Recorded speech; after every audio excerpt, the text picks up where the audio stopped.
تحریک انصاف میں کون چاہتا تھا عمران خان کو سزا ہو؟ پی ٹی آئی کے وکلاء نے آج کے دن سنگین غلطی کیا کی؟ کیا پی ٹی آئی کے وکلاء نے عمران خان کو بلی چڑھا دیا؟ Senior anchor person Gharida Farooqi نے وکلاء کی ٹیم کو مورد الزام ٹھہرایا۔ غریدہ فاروقی نے ایکس پر لکھا کہ آج پی ٹی آئی وکلاء کے پاس 11 بجے تک موقع تھا کہ وہ اپنی رٹ دائر کروا کے فیصلہ رکوا سکتے تھے، لیکن وکلاء نے جان بوجھ کے تاخیر کی۔ کیوں؟ بظاہر سلمان اکرم راجہ کے علاوہ لوگ چاہتے تھے کہ سزا ہو۔ بظاہر ان کی خواہش تھی کہ سزا ہو جائے تاکہ ہمدردی کے ووٹ ملیں۔ وکیلوں نے اپنی سیاست کے لیے خان کو بلی چڑھا دیا، یہی لگتا ہے۔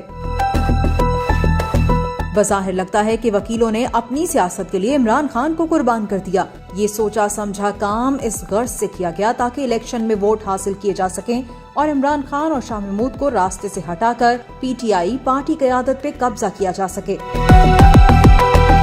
غریدہ فاروقی نے لکھا کہ سائفر کیس کی سزا اس لیے میرٹ پر ہے کہ ثابت ہو گیا کہ آپ نے ایک خفیہ دستاویز کو سیاسی مقاصد کے لیے استعمال کیا۔ ثابت ہو گیا کہ آپ نے پوری قوم اور اداروں میں تفریق پیدا کی۔ ثابت ہو گیا کہ کھیلنے کی عادت نے قومی دستاویز کے ساتھ کھیلنے پر مجبور کیا اور بات بالآخر نیشنل سیکیورٹی اور سفارتکاری کے ساتھ کھیلنے پہ ختم ہوئی۔ ثابت ہو گیا کہ عمران خان اور شاہ محمود نے ایک خفیہ دستاویز کو استعمال کر کے پاکستان کی سفارتی حلقوں میں سبکی کروائی۔ یہی وجہ ہے کہ آج پوری دنیا کے سفارتکار پاکستانی سفارتکاروں پر اعتماد سے گریزاں ہیں۔